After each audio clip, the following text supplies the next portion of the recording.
ये कहानी है एक छोटे से गांव सोमपुर की, जहां पर शांता अपनी बेटी पिंकी के साथ रहा करती थी। शांता के पति का देहांत हो चुका था।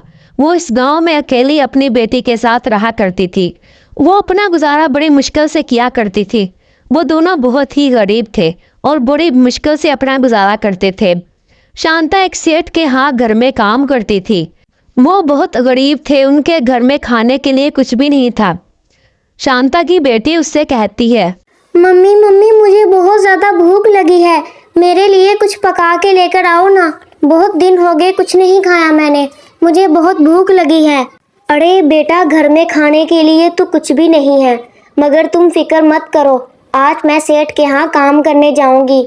आज सेठ मुझे मेरी पगार दे देगा, उससे मैं घर का राशन लेकर आऊँगी और तुम्हारे लिए खाना बना कर दूँगी। ठीक है, मैं अभी सेठ के घर जाती हूँ।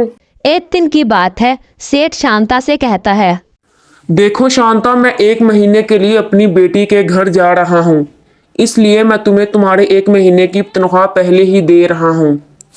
अरे वाह सेठ जी, फिर तो आपकी बहुत बहुत मेहरबानी होगी। आप मुझे मेरी तनख्वाह दे दें। मेरी बेटी बहुत दिनों से भूखी है, मैं उसके लिए खाना ले जाऊंगी। फिर सेठ शांता को उसकी तनख्वाह दे देता है।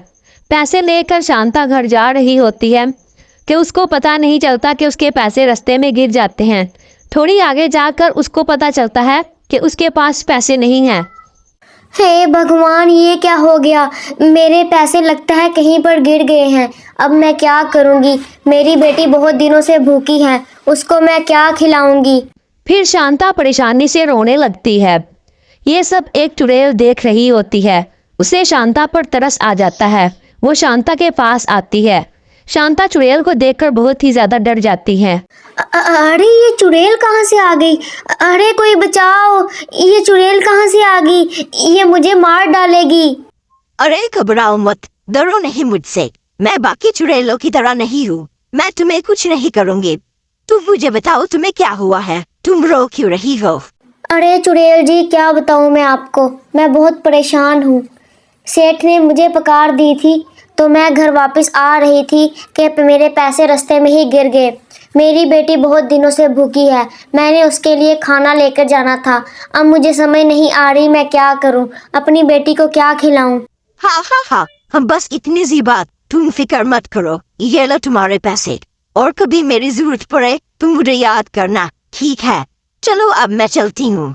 अरे वाह चुड़ैल जी, आपने तो सच में मुझे पैसे दे दिए, आपका बहुत बहुत शुक्रिया। अब मैं अपनी बेटी के लिए खाना लेके जाऊंगी।